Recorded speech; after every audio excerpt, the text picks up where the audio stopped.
కీర్తనల గ్రంథము 91వ అధ్యాయము.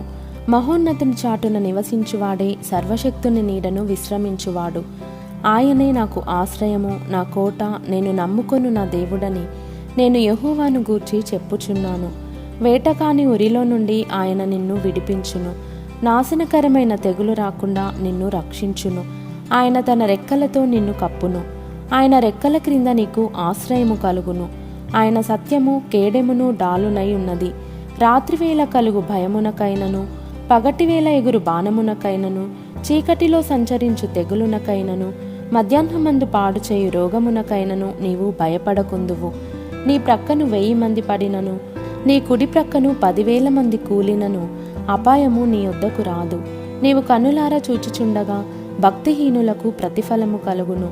యెహోవా, నీవే నా ఆశ్రయము అని నీవు మహోన్నతుడైన దేవుని నీకు నివాస స్థలముగా చేసుకొని ఉన్నావు. నీకు అపాయమేమీయూ రాదు. ఏ తెగులును నీ గుడారమును సమీపించదు.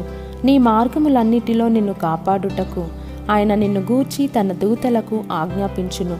నీ పాదములకు రాయి తగులకుండా వారు నిన్ను తమ చేతుల మీద ఎత్తి పట్టుకొందురు.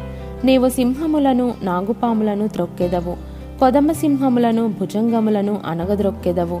అతడు నన్ను ప్రేమించుచున్నాడు గనుక నేనతని తప్పించెదను. అతడు నా నామము నెరిగినవాడు గనుక నేనతని ఘనపరచెదను.